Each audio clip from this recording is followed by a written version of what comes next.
Hey, my friends, welcome to another episode of the Extraordinary Family Life podcast. Who wants to think like a genius? I bet you do. In fact, I bet most people do, because you can ask the opposite question: who would like to think like an idiot? And the obvious answer is hopefully nobody. I don't want to. I want to think at a different level, because I know that thinking at a different level will take my life to a different level. And what's interesting is we rarely think that there are levels of thinking. Probably because we're in the level of thinking that we're currently in, and it's so hard to know what you don't know, and to see outside of what you see, and to be conscious and aware of what you're not aware of, right? Like C.S. Lewis said, you don't know you're asleep while you're sleeping. It's when you wake up that you realize you were sleeping. And we get caught in this, this mental space of awareness, and we're in a certain level of thinking, and we don't realize that we're in that level until we move out of it and go, whoa, that was awesome. And so we have to bring this awareness, and it's tricky, it's hard, right? This is tough. In fact, I'll say that to change your level of thinking is one of the hardest things in life. It was Earl Nightingale. If you guys have not listened to The Strangest Secret by Earl Nightingale, please do so. If you haven't listened to it for a long time, re-listen to it. I try to go through it at least once or twice a year, and I've listened to it maybe 30 or 40 times. It is phenomenal over the last, maybe 15 years. Love that. And he says it's thinking, is that people don't think. Because thinking is hard work. It's tough. And so most people don't do it, and the reality is most of us don't know how to do it. Because it takes the effort, it actually takes the effort to find out how and to practice it, and it feels strange. And even saying that, I remember the first time I listened to this years ago and I heard him say that, I'm like, thinking's not so hard. What's he talking about? It's not hard to sit there and think. Which reveals my ignorance of the subject, because it is quite challenging. And then there's an extraordinary book by John Maxwell that I highly recommend, called Thinking for a Change. And he talks about how he has a deliberate, scheduled practice of thinking. He has a time and a place and a ritual or routine that's built into his schedule, so he has time to think. And that's one of those key elements of learning to think like a genius, is making. So if you're taking notes, we're going to make a little list here. Jot that down. Make time, schedule it actually, because what gets scheduled gets done. So make and schedule time and a place to think. Because sometimes thinking is better in other places. Well, again, we have to be strategic about it too, because how many of you have had just a brilliant idea while you're in the shower or on a run, or you kind of just disconnect for a minute?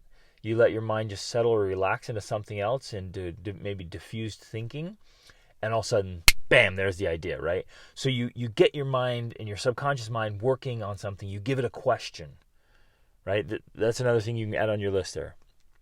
Give your mind something to work on. If the only thing we ever give our minds to work on is like, what are we going to do this weekend? And what should I have for dinner? And we're asking just transactional questions. You guys have heard me talk about that, right? The difference between transactional and transformational. Where most of us are thinking on a transactional level. And so we've got to move to a transformational level. Genius level thinking is transformational. So we got to move away from the transactional thinking of the day-to-day, the routines, what am I going to say to this person, what am I going to wear today? We're just going through this, and it's easy. You with me? I'm not burning anybody here. I'm not roasting or toasting or judging or condemning anyone. That's just the normal. That's the default setting. Man, I was stuck in that for a long time. We all are. Look around. We're stuck in the default setting. We don't give our minds something to think about, something to work on, and we don't put in the effort. We don't schedule time. If you could show me your calendar right now, would it show me time to think? If you and I sat down together one-on-one, I'd say, what are you deeply thinking about? What big problem are you trying to solve? And this is why I love when I'm working with my coaching clients.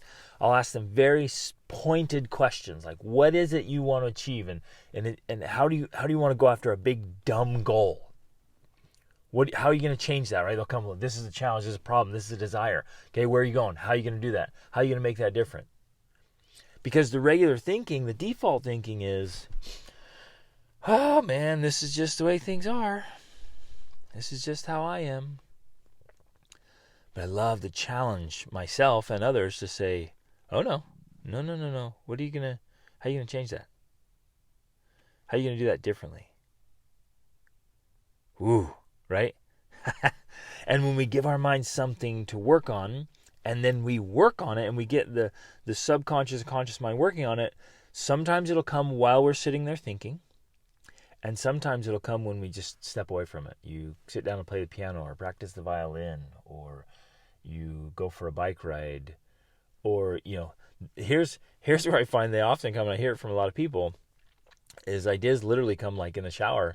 Because what happens is you've been thinking about something, you've been working on something, you go for a run or a bike ride or a workout, and what it does is it pumps all that blood. So all you're doing is you're hitting the gas pedal to your brain, right? You heard that in a previous episode. You're just hitting the gas pedal to your brain. You're pumping all this oxygenated blood to your brain. Your brain lights up. Holy cow, it's firing on all circuits. And then after that workout, you kind of just relax. You're getting in the shower, and boom, there comes the ideas, right? So have a way to capture ideas. That's a key too. So I'm going to add that to the list. Capture your ideas. Absolutely have to capture your ideas. Man, if you do not have a way, an idea journal. In fact, I've got my journal right here in front of me, the one that we now sell. Like I don't know, we call it the extraordinary life journal, right? This is the life journal where mine has 5 booklets in it. So it's handmade, gorgeous leather journal with replaceable booklets that have sections or categories or areas of your life you want to focus on, life and business. I mean, you can organize your entire life right here in one spot. Oh, I love it. So I'm working on mine right now. I got it on my lap here. I'm writing in it. You've got to have a place to capture ideas. You have to.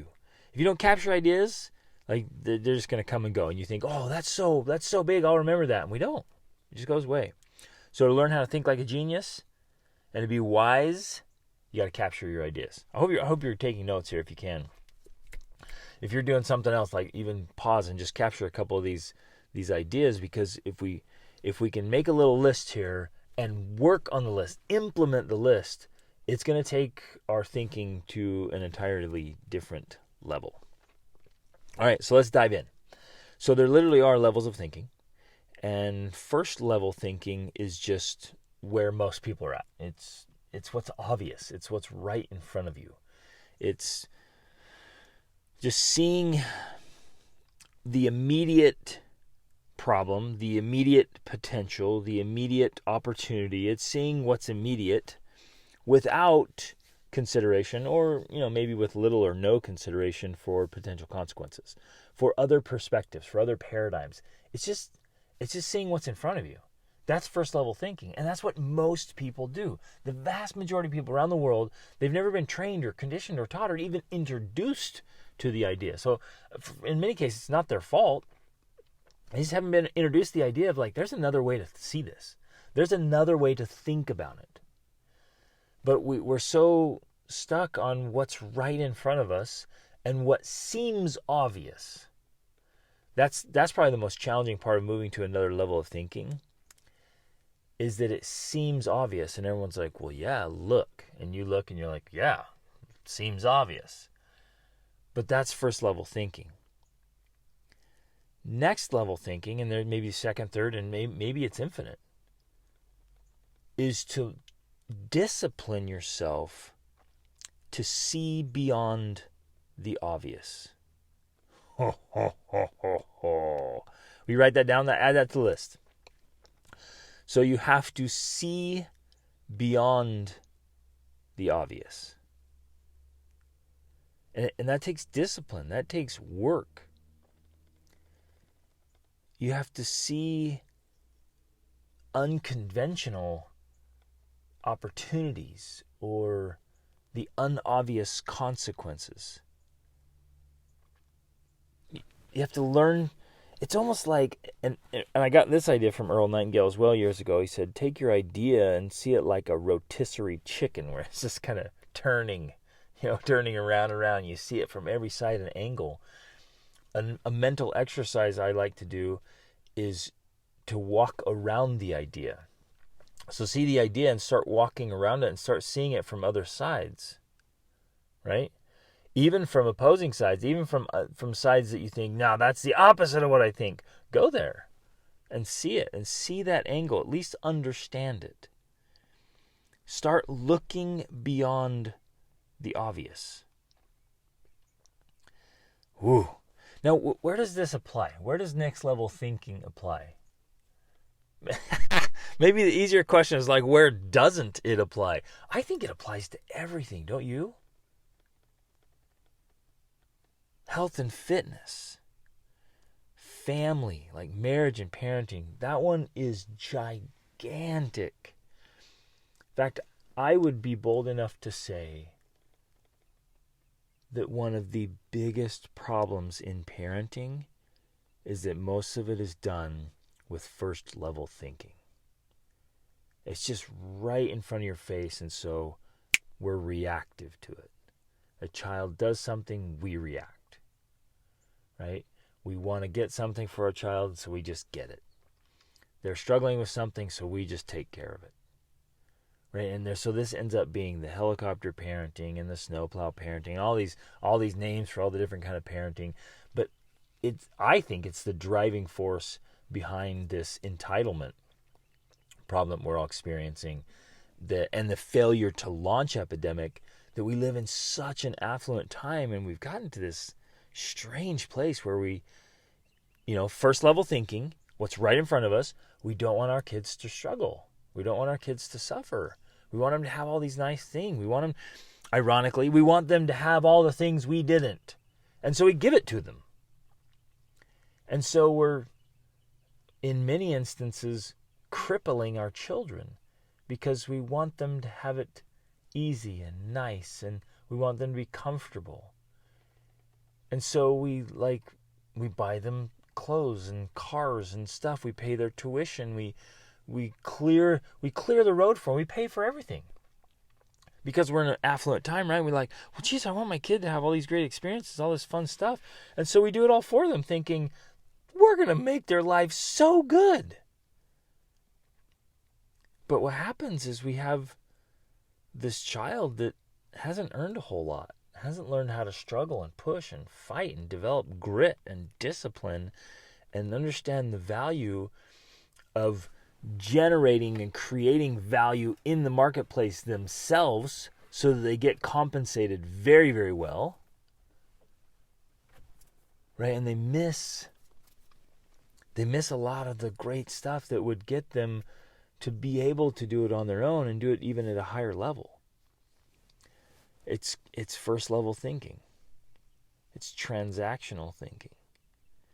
And so we have to see beyond the obvious. Let's talk about maybe taking trips, adventures, traveling, or just experiences. So many people, because we've traveled so much, so many people have been robbed, taken advantage of, had just rotten experiences. And they'll go out and try something. Maybe it's traveling, maybe it's something else. And they have such a horrible experience. And they come back, and here's first level thinking, right? This is what's obvious. I went out, this happened to me, never doing that again. And they go home and they tell everyone, don't do that, don't do this, it's dangerous, it's that, it's the other. Oh, it's terrible, I had this horrible experience. And this happened to me, right? It's very victim level thinking. And man, I've done this, right? Have you done this? Man, back when... And I'm clearly obviously still in areas of my life still at first level thinking, and I'm working through that. I think we all are. There's areas of our life we're still at first level thinking because we haven't moved to the second or third or fourth, fifth levels, right? And we don't know that we don't know. But in other areas of my life, I have clearly and strategically and with discipline and effort and time and struggle moved on to other levels of thinking. So now I look back and go, oh man, that was so first level thinking. But it's the victim mentality of, I went to do this and this happened to me. Like others did this, or the situation was like this, or it just happened. That's first level thinking instead of taking absolute ownership. Absolute ownership is another level of thinking where you stop and you say, actually, if I take this whole situation, I see it differently, I allowed that to happen because I wasn't thinking at another level. So with travel, and I learned next level thinking a lot because I was out on my own, at 16 and not always in good neighborhoods. And so I started watching and paying attention and knowing what happened. I learned what people call some street smarts, right? So street smarts, just the ability to think and analyze and recognize things in the street to kind of protect yourself. That's another example of next level thinking, where a lot of us, if we just grow up in a safe environment and we just kind of have this. And again, see, there's different names and titles for this. Sometimes we say somebody would be naive about something, and you just think, oh no, nothing would ever happen.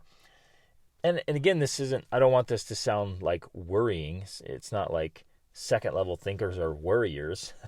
In fact, it's the opposite. When we learn how to think through those next levels, we actually can worry less. Let that hit home. That genius level thinking and next level thinking and seeing it from different angles allows you to worry less and to have less fear because you've prepared for contingencies. And Navy SEALs and the elite military forces, they train for so many contingencies. And then they fully expect to come across something they didn't train for and didn't anticipate. They're constantly training themselves for next level thinking at every angle. And so if you think about it clearly, then and you take full ownership of it, you're like, I could have prevented that, and in the future I will prevent that. And so it's not the situation, it's not the circumstance, or even the response. Some things you can't prevent, so many things we can, obviously. And I think that's next level thinking, to realize we have way, way, way more power than we think we do. We have more potential than we think we do. We have more opportunities than we think we do. We have more control over the outcomes of our lives than we think we do. Even to, okay, here we go. Here's another level that's way up there. Even to the quantum field. There's a book that I could recommend about that. It's called Breaking the Habit of Being Yourself. And he explains in a very scientific, very down-to-earth way how the quantum field works and how that level of your thinking is either bringing things into your life or repelling things. It's sending out, and it's not weird. It's not this do. It's just every thought is an energy because everything is energy. And on that level, your thoughts are creating feelings, and that thought-feeling combination is your way of being. And this is true for all of us. It's true for me, and it's true for you, and it's true for everybody. Our way of being reacts with everything around us, with the people around us, with life around us. And it either is bringing things in or pushing things out. Right? That makes sense, doesn't it? If your way of being is pretty unpleasant to be around, you're pretty grumpy, you're not, and maybe it's just situational, then people are going to react. They'll pick up on it. You do too. People don't even have to really say anything. You can just pick up on an energy. If somebody's just truly grateful and jovial and loving and thoughtful and friendly, oh man, you want to be around them. They're so approachable. And then other people are just so intense or so and maybe it's just moments where you can tell they're so stressed or so angry or so distraught or distracted. It just sends out an energy. So that's our way of being. And if we get stuck into a consistent way of being, it's actually having a massive effect on our surroundings and our outcomes. You with me on this? Like, this is powerful stuff. This is all next level thinking. Woo! So back to this, let me give one example. And I've told this story before, early on in the podcast, where we were traveling, and I've seen this so many times where, well, it happened to us initially in the beginning where we would get robbed or taken advantage of, and oh, it's terrible, it's this, or you go to a border crossing, or miss a flight, or have something at an airport happen, and your initial reaction, first level thinking, is like, well, that just happened to me, this is terrible, why are we doing this? But then as I learned more and more and more, and you start thinking at another level, because you don't just take it at face value, what's obvious, and walk away. You start thinking, now how could this be different? And I realized I could have prevented it. And so I started thinking differently. I started training differently. And so I learned to think. And so now I see, it's obvious to me when people are like, oh, I went out and did this, and this terrible thing happened. And in my mind, I'm like, yeah, that's totally preventable. And that's happened. I've proved it time and again with a lot of experiences of knowing where to go and when to go and what to observe and how to prevent it. And you've all done this too. You've all had experiences like this where, and I guess that's the key. If you want to add this to your list, the way to improve your thinking is to have lots of experiences, more and more experiences. We have got to be so intense and deliberate about creating experiences for ourselves and for others. First level thinking is that we have the same experience again and again and again. So we go through life not having years of experience, but literally having the same experience year after year. That is first level thinking.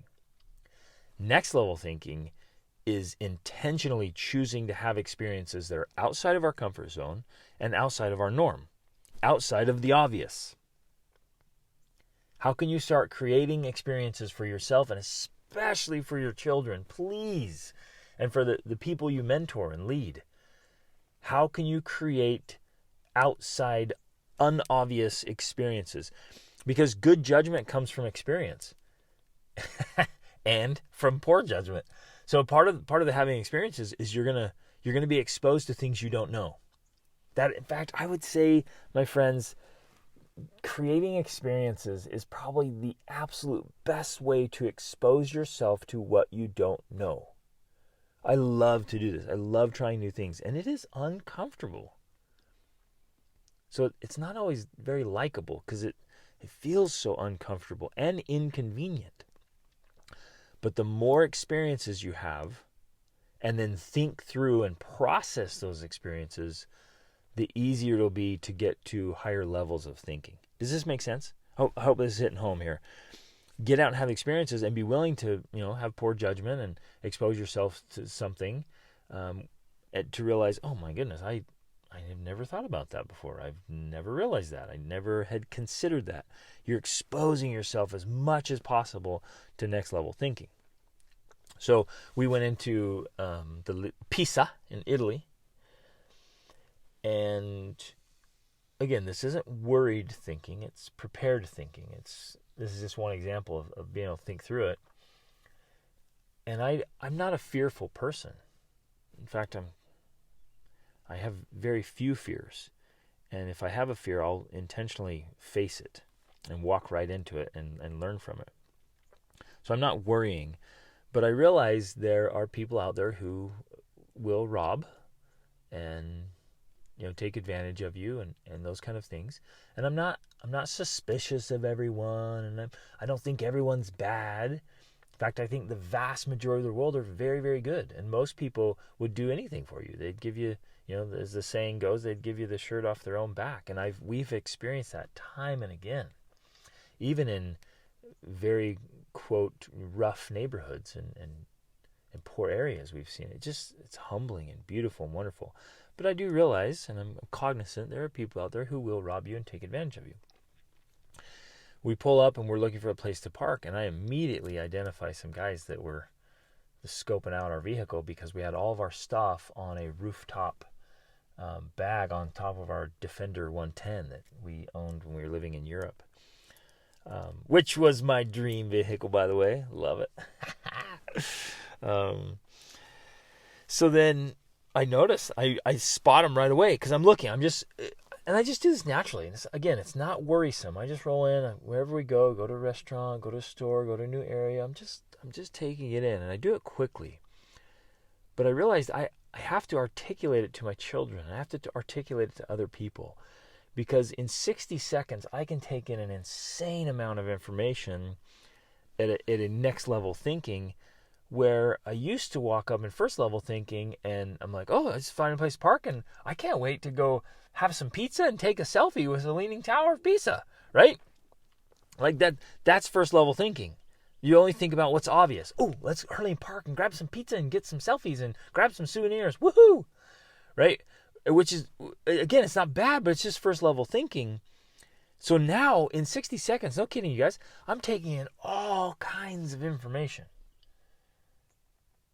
And people who are trained, so those of you who've been in any kind of training with self-defense or executive protection or any like SWAT teams or any Krav Maga stuff. So my kids and I were taking Krav Maga training right now, and they talk about it all the time.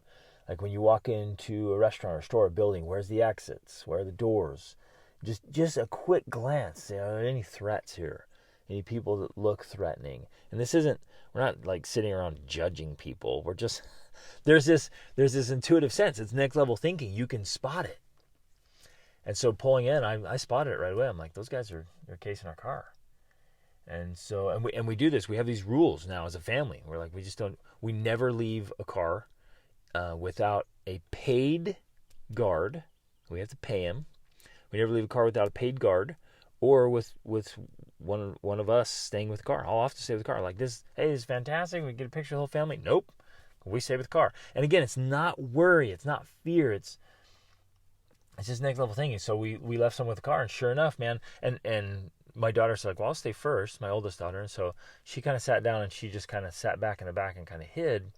Man, and when we went down the road and we kind of tucked into a store and I was watching these guys, sure enough, as soon as we got out, as soon as they thought we were out of sight, they all walked down there, one on each side, and they went down and they started, they were casing it. They went down and they were looking inside, and my daughter sat up and they hurried and ran off, and I could tell they were watching it, right? So it's just next level thinking in adventures and trips, and you have to think through the potential consequences. So make a note of this, please. Learn to discipline yourself to think through potential consequences, not just the first level consequences. Like if I do this, this will happen. What are the other intended consequences? Now this plays into business. It plays into investing. There was a brilliant investor he called it second order thinking. And it was specifically about investing. He says, most people look and say, whoa, that business is great. It's doing great. Holy cow, we should buy that. Look, everybody's buying it. We should buy too. That's first level thinking. It's obvious. The company's doing well. Everyone's buying. I should buy. Next level thinking, or what he calls second order thinking, is like, whoa, everyone's buying in a frantic. We should sell. Right? Same is opposite. Oh man, everyone's freaking out. Something's wrong with this. It's tanking. Everyone's in a selling frenzy. They're kind of in freak out factor of fear. The economy's going to tank. They're selling like crazy. The stock's bombing on a good company. What's second level thinking? We should buy. We should buy stock that is falling of a good company. Do your research, do your homework, do second and third level thinking all around it. Make sure, this is still a solid company. People are just being fearful. When the stock's dropping and everyone else is selling, that's when you should buy. Right? That's next level thinking. It's thinking through the unintended consequences. So, for example, teenagers and young adults, and again, no, we're not condemning them, no fault of their own. Their brain literally is not fully developed yet. The human brain is not fully developed until 25. So we can't expect them to make or to have next level thinking. What's tragedy is most adults have never learned next level thinking either. We pick up thinking habits and patterns in our teens and 20s, and they stick. So they're not thinking through the unintended consequences of what we're eating. Think about that. If you guys haven't read Superhuman yet, you need to read that.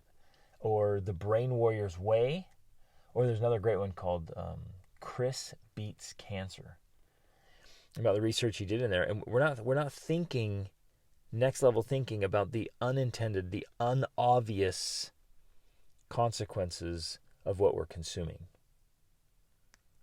From junk food to fast food to the heavy metals that's in some of the stuff we're consuming, and how it has long-term consequences. Again, first level thinking is, what are the immediate consequences? I eat this. I don't. It's not killing me, and it makes me happy, right? I like eating this food, so I'm gonna eat this, right? That's first level thinking. Second level, third level, next level thinking is to go, what's the long-term effect of this on a cellular level? What is here's a next level thinking. What is the effect of this on my brain, on my physiology? If I consume something that has a lot of sugar in it, like soda, or those so-called energy drinks, they're just stacked with caffeine and sugars. What is the effect of that on my brain? And if you haven't done the research on that, please do it. That's next level thinking. How is this affecting my brain? The same is true with sleep. Many of us are operating on sleep deprivation. And, youth and young adults are, man, I stay up. I just love to stay up, right? It's just stay up all night. Hey, let's do all-nighters. Let's stay up late. We have to stay up late. This is awesome. So staying up super late, sleeping in, groggy, that's a lack of next level thinking. And then think, well, I'll be a little tired, no big deal. But next level thinking is saying, what are the not so obvious consequences? And what's interesting, you do your homework, you realize there is a significant mental tax you pay by staying up late consistently and not getting enough sleep or not getting good quality sleep. So you combine eating lots of junk food and ice cream and soda and crap, or those who are consuming alcohol or vaping or smoking or all those things, you combine that with poor sleeping. And what they don't know, and how do you know it when you're in it, right? When you're in it, you don't know it. So again, this isn't condemning. We have to be aware of this. We have to learn about it. We have to teach people about it. The mental tax they're paying for eating junk food and staying up late or not sleeping well is huge. Some studies have found they in school they'll drop a full grade level cognitively, just within days, right? But you don't know that. You don't sit down and I'm a grade level lower right now. You just don't know. It's not there. Man. So get out, my friends. Have tons of experiences. Expose yourself to what you don't know. Get out of what's the Disneyland syndrome, where the only thing you ever do is go to Disneyland, right? That's you do one vacation a year and you take your family to Disneyland. That's the same. You do the same thing again and again and again. Get out of the Disneyland syndrome. Get out of the vanilla syndrome, right? Where you have all this variety of life and so many opportunities, so many privileges, so many things you could do and try. And you're like, nah, I'll just take vanilla. Like, why? Well, because I like vanilla. I'm going to stick with what I know. I'm going to just always get vanilla. And so we miss out on so many experiences and so many opportunities to expose ourselves to next level thinking. So will you please do this, my friends? Get it on your calendar. In fact, I challenge you right now. Get some big experiences. Well, big experiences and small experiences, but just different experiences on your calendar. Go take some Krav Maga classes. They're awesome. Go try different genres. If you've never been to an orchestra or symphony, go. Different concerts, or read different books. Well, let's go to reading. Reading's the next one. So if you're keeping a list, reading is the next one.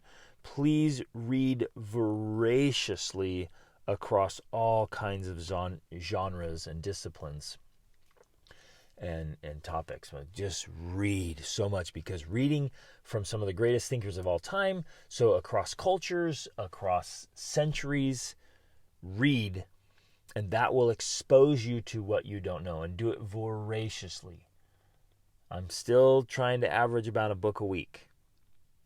And just that constant flow of input, it makes you who you are, and it shapes your life, and it shapes your thinking. So I could pretty confidently say either if not every day, pretty close to every day, I'm getting exposed to a new idea, at least a couple of new ideas and different ways to see things. Because I'm reading all these different thinkers from different backgrounds, from business to philanthropy to war to philosophers, right? Just to travelers, all of it, just exposing yourself to all these ideas. So life is way too short to have all those experiences yourself and to think all those thoughts yourself. And so expose yourself to those other ideas. Read like crazy. It will open your mind to next level thinking. And so there's so many things in life now that I've learned to think about at another level because of reading and consistently reading and rereading. And then there are levels inside of that. Once you're exposed to a couple of new ideas, it's like, whoa, I didn't even know this was a whole world. There's other possibilities. And then you start exploring that. And then you can get to higher levels of thinking there as well. Next, if you're taking notes here on your list, to ask. Ask. Please beware and be aware that first level thinkers, they all think alike. So if you see somebody who's doing things differently, ask them. Ask for mentors. Get mentors. Get coaches. Well, and get competent ones. There are so many incompetent coaches out there. They think they can go to like a 3-day training and get a certification and now they have something to offer. Like, ask people who are getting different results, who are doing things differently at another level. Ask questions. Ask questions of yourself. Ask questions of your own mind. In fact, ask questions of first level thinkers. Ask a lot. Because it's going to expose you to thinking. You have to be able to think like they think and then to think differently. So to notice what's called the herd mentality. You got to be able to notice that. And notice when you're being a part of it and then step outside and look back and understand it, cognitively understand it. And then just ask yourself, is there another way to see this? And struggle with it, wrestle with it. It's not easy. And learn to think differently. And a little warning here on this one, well, on all of this. When you start thinking at a different level, you'll start noticing how first level thinkers respond to you or view you. They may think you're weird. They might think you're odd. They might think you're extreme or rash. They might think you're reckless. And I'll throw this in there. You actually are kind of reckless if you don't think at a higher level. If you go into things that could be potentially dangerous without thinking through all the potential consequences, short-term and long-term, you are being reckless. But if you think through it thoroughly at other levels, higher levels, you're actually mitigating risk. But people, they'll some will criticize you, some will ostracize you, some will just kind of disregard you or dismiss you. But that's to be expected. Right? When you step away from the herd mentality and first level thinking, again, we're not doing this in I'm better than you. There's no pride here of that, like I'm better than that. I left that lowly. It's not that. It's just most people just don't know. We don't know. We don't know what we don't know. And so when we step away from it, it often makes some people feel really uncomfortable. Others will admire it. Others will wish they could do it. Some will follow you or ask you or want you to lead them, which is an awesome privilege. Some will be mean. Oh man, they'll be mean. And some will attack you. But look around, study the lives of great men and women, especially ones that live very unconventional lives, and look how they were attacked and hated because they were willing to think differently. They were willing to think at a different level. And hopefully you're thinking of examples right now. My mind is just running with all these examples of men and women who thought at different levels. And look what they were able to accomplish, but also look at what they had to respond to on the the receiving end of all the first level thinkers. So anyways, you got a great list there. My friends, that's how we think like geniuses. That is how we learn to gain wisdom. This is how we make this happen. You work through and discipline yourself. I'm going to remind you again, it is hard work. It's still hard for me. I've been trying to do this for years. It's still challenging. It still takes effort. It still takes discipline. It still takes exposure to uncomfortable and inconvenient things. It's a struggle to think outside of what you normally think. But do this and watch how your life can level up as your thinking levels up. And please let us teach our children and the people we lead and mentor how to think differently, how to think at a different level, to get beyond first level thinking, get beyond what is obvious for outcomes, potential, dangers, opportunities, all of it. Oh man, I love this stuff. I love it. So go through this list again, and make it make a time. I'm going to go through the list real quick and hand it off, so you can just repeat it one more time. Make a time and place for thinking. Get it on your calendar. Think beyond the transactional to the transformational. See beyond the obvious. Create lots of experiences. Capture your ideas. Have a place where you're capturing ideas. Have one of these booklets. Get one of these journals we have with separate booklets, and have one of them be about thinking or about wisdom. You could label it wisdom. And just capture anything you capture it. Or you can label it next level thinking. Anything you come across. And especially, can I give a little thought here? I've done this so many times where an idea would be introduced to me, and my first response to it, because I was a first level thinker, my first reaction to next level thinking is, that's weird, that's dumb, that's wrong. I remember, now painfully remember, dismissing second level, third level, fourth level ideas and thinking as wrong, because I was such a first level thinker. And as soon I'd hear it in a book or somebody mention it, I'd be like, that's so stupid. I would actually get like fired up about it, right? And I'd say it like with disdain. That's so stupid. Of course not. I was so stuck in my own first level thinking that I would immediately dismiss those other ideas. And then years later, and sometimes months later, it didn't take me that long, I'd come back to it. But often years later, remorsefully, with regret, years later I'd be like, wow, actually that was spot on. That person was right. And I missed it. And so I condemned myself to remain at first level thinking about that for all these years, because I had immediately dismissed and condemned next level thinking. Ooh, ouch. So capture your ideas, read voraciously, ask. Ask a lot of people. Ask a lot of questions. Ask better questions. Your mind will get to work. That's critical. That is a critical component right there. Next level thinking, the catalyst for next level thinking is asking next level questions. Because if you're just constantly asking yourself simple first level questions, your mind will produce first level answers. But if you start giving your brilliant mind and brain something to work on another level, you start asking harder questions, you're going to get harder answers. And it's beautiful. Oh, my friends, this will change everything, change the whole course of your life and the lives of those around you, and the impact you can have in the world if you'll get to next level thinking. Okay, I love you guys. Remember, awesome is always an option. Every day, we have a chance to train for greatness. And that training absolutely must, training our brains to next level thinking. Reach upward.